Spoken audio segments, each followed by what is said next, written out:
அனைவருக்கும் வணக்கம். ஸ்ரீ பாலாஜி ஜோதிட நிலையம் உங்களை அன்புடன் வரவேற்கிறது. இன்னைக்கு நம்ம பார்க்க போகிற ஒரு ஜாதகம் பார்த்தவுடன் சொன்ன பலன் என்ன அப்படிங்கிறது தான். ஒரு ஜாதகத்தை வாங்கி பார்த்த உடனே என்ன பலன் சொல்லியிருப்போம் அப்படிங்கிறது. இது ஒரு ஆண் ஜாதகம். அவர் பிறந்த தேதி 20/11/1988 12 மணி 30 நிமிஷம் காலையில், அதாவது ஜாமத்தில் பிறந்திருக்கார். சேலம்.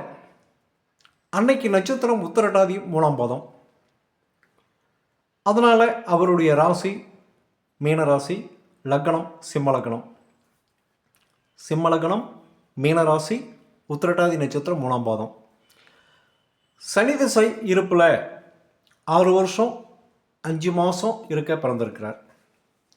சிம்ம லக்னம், லக்னத்திலேயே கேது மாந்தி. 3ஆம் இடத்துல புதன் சுக்கிரன், 4ல் சூரியன், 5ல் சனி, 7ல் ராகு, 8ல் சந்திரன் செவ்வாய், 10ல் குரு. இப்படி இருக்க பிறந்திருக்காரு. பக்கத்துலேயே அம்சம் கட்டம் கொடுத்துருக்கேன். இந்த ஜாதகத்தில் குரு வக்கரமாயிருக்காரு, புதன் அஸ்தங்கமாயிட்டார். பிறக்கும்போது சனி தசை 6 வருஷம் 5 மாதம். அதனால் இந்த ஜாதகத்தை பார்த்த உடனே என்கிட்ட ஒரு வருஷம் முன்னாடி வந்துச்சுங்க. ஒரு வருஷம் இருக்கும். அப்போ சுக்கிர தசையில் சந்திர புத்தி நடந்துக்கிட்டு இருந்தது. சுக்கிர தசையில் சந்திர புத்தி, அதாவது சனி ஒரு 6, அதுக்கு அடுத்தது புதன், கேது, அடுத்தது சுக்கிரன். பாருங்கள், இந்த லக்னத்துக்கு சுக்கிரன் கடுமையான மாரகாதிபதி. ஸ்திரலக்கணம் இல்லையா, 3, 8. மாரகாதிபதி சுக்கிரன். அதே மாதிரி 3, 8 மாரகஸ்தானம் தான். 3ஆம் இடத்துல எந்த கிரகம் இருந்தாலும் மாரகம் பண்ணும். 8ஆம் இடத்துல எந்த கிரகம் இருந்தாலும் மாரகம் பண்ணும். அதுதான் அந்த மாரகத்தினுடைய விதிகள். இந்த லக்னத்துக்கு சுக்கிரன் கடுமையான பவர். சுக்கிரன் நிற்கிறதுமே இந்த லக்னத்தினுடைய பாதகாதிபதி சாரம். என்னதான் சிம்ம லக்னத்துக்கு செவ்வாய் 9ஆம் அதிபதியாக வந்தாலும் 9ஆம் அதிபதி யோகத்தை செய்வார் அப்படின்னு சில விதிமுறைகள் இருந்தாலும், இங்கே இந்த 9ஆம் அதிபதி தனக்கு விரயத்தில் இருக்கிறதுனால சனியினுடைய சாரத்தில் நிற்கிறதுனால, 9ஆம் அதிபதி சனி செவ்வாய் சனியினுடைய சாரத்தில் நிற்கிறார்கள். அதனால் இந்த செவ்வாய் நன்மை செய்யவர் அல்ல. அப்போது அந்த சுக்கிரன் செவ்வாயினுடைய சாரத்தில் நிற்கிறாரு. சுக்கிரன் நிற்கிறது செவ்வாயினுடைய சாரம். அந்த சுக்கிரன் செவ்வாய்க்கு பாருங்கள் 6, 8ங்கிற அமைப்பு. பொதுவாகவே ஜாதகத்தில் 6, 8 அப்படிங்கிற அமைப்பு வந்தாவது கடுமையான பாதிப்பில் ஏற்படும். அதனால் இவருக்கு சுக்கிர திசையில், அதாவது கேது திசை ஒரு 30, 31 வயசு வரையிலுமே கேது திசை நடக்குது. 31 வரையிலுமே கேது தசை நடக்குது. அதுக்குள்ளே 5ஆம் இடத்துல சனி பகவான் கேதுனுடைய சாரத்தில் நிற்கிறதுனால, 7ஆம் இடத்தை பார்க்கறதுனால இவர் விரும்பி ஒரு பெண்ணை திருமணம் செஞ்சுக்கிட்டார். நான் சொன்ன பலன் என்ன அப்படின்னா, லவ் மேரேஜ் பண்ணியாச்சா அப்படின்னு கேட்டேன். அடுத்தது இந்த ஜாதகர், ஏன்னா இந்த ஜாதகத்தை இவருடைய மாமா தான் கொண்டு வரார். அவர்கிட்ட கேட்டேன், இந்த ஜாதகர் இப்போது எங்கே இருக்கிறார் அப்படின்னு கேட்டேன். அவங்களுடைய மூஞ்சி ஒரு மாதிரியாக போயிடுச்சு. இருக்கிறதுக்கு வாய்ப்பு இல்லைங்க, ஏங்க இல்லாத ஜாதகத்தை கொண்டு வரீங்க அப்படின்னு கேட்டேன். எனக்கு கொஞ்சம் சங்கடமாக தான் இருந்தது. இல்லைங்க, என்ன காரணம்னு தெரிஞ்சு தான் வந்திருக்கிறோம். இவர் ஜாதகம் இல்லை, இறந்துட்டார், என்ன காரணம் அப்படின்னு தெரிய தான் நான் கொண்டு வந்திருக்கோம் அப்படின்னு கேட்டாங்க. இந்த 2 பாயிண்ட் தான் நான் சொன்னேங்க. கல்யாணம் ஆகிருக்கணும்.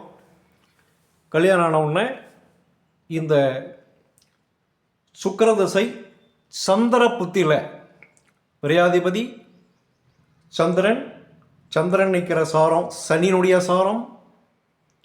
அதனால் இந்த சுக்கிர திசை சந்திர புத்தியில் அதுவும் பாருங்கள், சுக்கிரன் சந்திரன் 6-8, சுக்கிரன் நிற்கிற சாரமும் செவ்வாய் சாரம் அதுவும் 6-8. இந்த அமைப்பில் இருக்கிறதுனால சுக்கிர திசை சந்திர புத்தியில் இவர் இறந்துருக்கணும் அப்படின்னு சொல்லுங்க.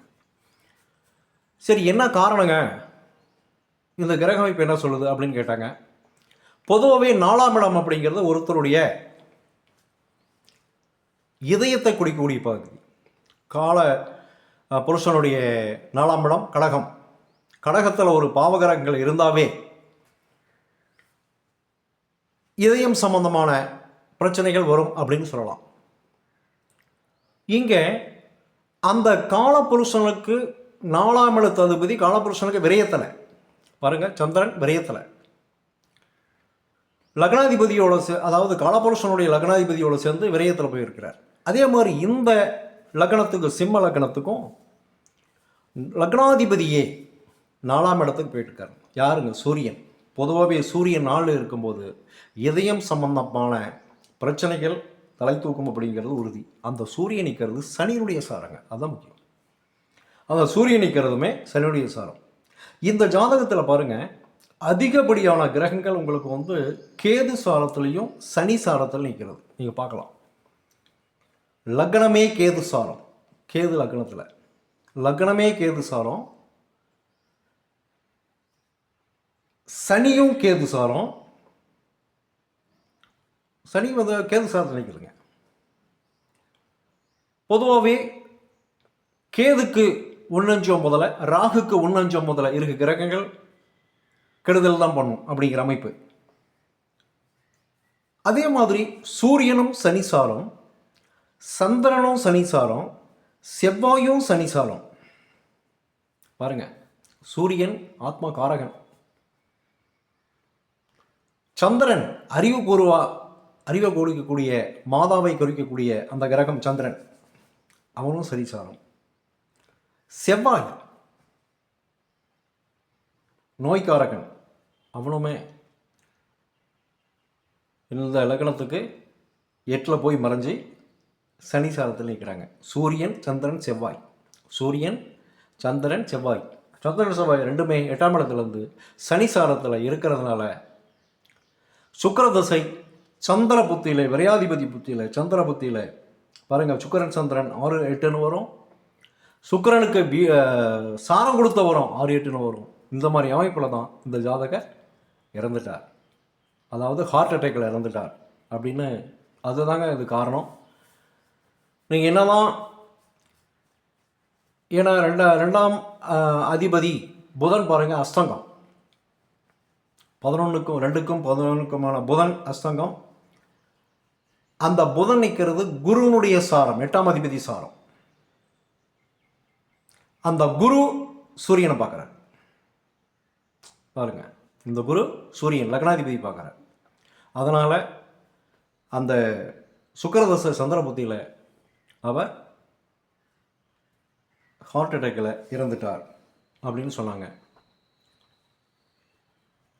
இதுதான் இந்த ஜாதகத்தினுடைய சாராம்சம்.